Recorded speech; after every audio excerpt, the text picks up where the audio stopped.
Well, the pathway leads to the outside.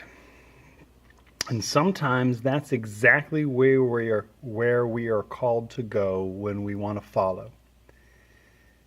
Today we talked about the story of the Gerasene demoniac in Mark chapter 6.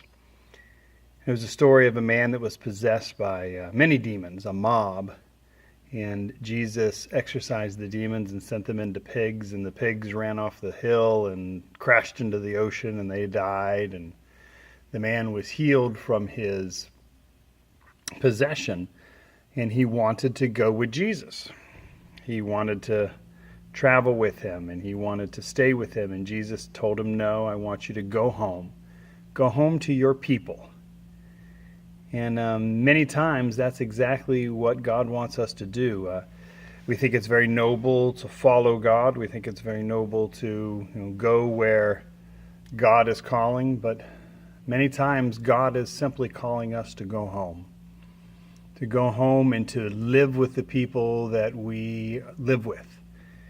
To go home to our household means way more than just go home to our physical address, but to go home to the oikos, to the 8 to 15 people that we have in our life on a daily basis.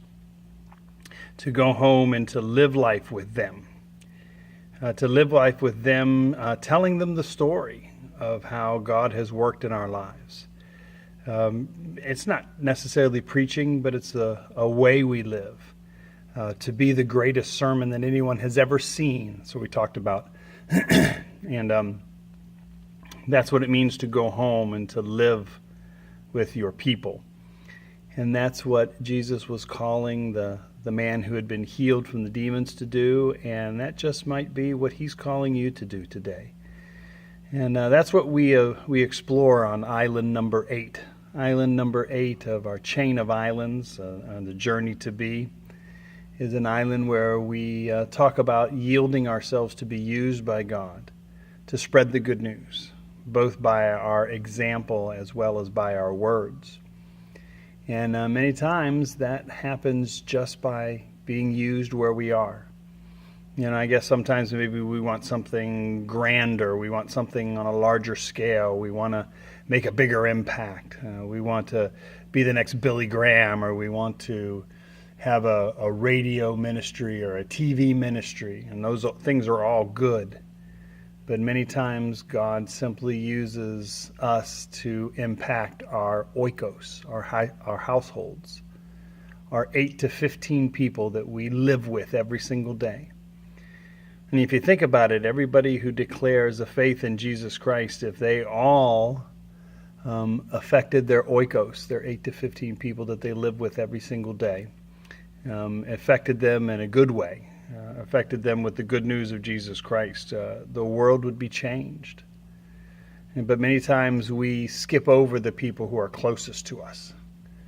We have a tendency to gravitate towards this notion of the prophet is not loved in its hometown. And this notion of the fact that the people who are closest to us will never understand. And so we've got to reach out to others. We've got to reach out to strangers. But the fact of the matter is that the relational work has already been done with those people in your life. These people, the people that you live with, your household, your home, so to speak. There's the people that love you. You don't have to work on building the relationship. The relationship's already built. Now it's just about living.